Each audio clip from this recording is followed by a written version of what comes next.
আফগানিস্তানের বিপক্ষে ওয়ানডে সিরিজে চরম ব্যর্থতার পরিচয় দিল বাংলাদেশ। 3 ম্যাচ সিরিজে একটিতেও জিততে পারেনি মিরাজরা। শেষ ম্যাচে 100 রানও করতে পারেনি দল। আগের 2 সিরিজে 1 ম্যাচ জিতে হোয়াইট ওয়াশ এড়াতে পারলেও এবার সেই সুযোগও পেল না লাল সবুজরা। ডেস্ক রিপোর্টে বিস্তারিত। আফগানিস্তানের বিপক্ষে ওয়ানডে সিরিজে চরম ব্যর্থতার পরিচয় দিল বাংলাদেশ। 3 ম্যাচ সিরিজের একটিতেও জিততে পারেনি মিরাজরা।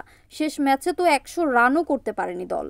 আবুধাবিতে টস জিতে আগে ব্যাট করে আফগানিস্তান নির্ধারিত 50 ওভারে 9 উইকেটে তোলে 293 রান। জবাবে বাংলাদেশ মাত্র 27.1 ওভারে গুটিয়ে যায় 93 রানে। এতে 200 রানের বিশাল ব্যবধানে হারে বাংলাদেশ এবং 3-0 ব্যবধানে সিরিজে হোয়াইট ওয়াশ হয়। ব্যাট হাতে আবারও ধস নামে বাংলাদেশের ইনিংসে। একমাত্র ওপেনার সাইফ হাসান কিছুটা প্রতিরোধ করতে পারেন। 43 রান করেন তিনি।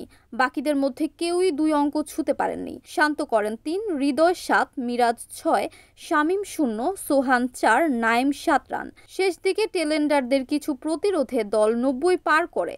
তবে সেটি কেবল লজ্জা এড়ানোর লড়াই। আফগানিস্তানের হয়ে বিলাল সামি 33 রানে 5 উইকেট এবং রশিদ খান 12 রানে 3 উইকেট নেন। এর আগে ব্যাট করতে নেমে আফগানিস্তানের ওপেনার ইব্রাহিম জাদরান 111 বলে 95 রান করেন।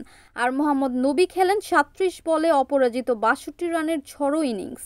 বাংলাদেশের হয়ে সাইফ হাসান 6 রানে 3 উইকেট এবং হাসান মাহমুদ ও তানভীর ইসলাম নেন 2টি করে উইকেট। ওয়ানডে ইতিহাসে বাংলাদেশের বিপক্ষে এটি আফগানিস্তানের সবচেয়ে বড় ব্যবধানে জয়। নিজেদের ইতিহাসে এটি দ্বিতীয় সর্বোচ্চ জয়। জিম্বাবুয়ের বিপক্ষে 232 রানের জয় তাদের সর্বোচ্চ রেকর্ড। সবশেষ 3টি ওয়ানডে সিরিজেই বাংলাদেশকে হারালো আফগানিস্তান।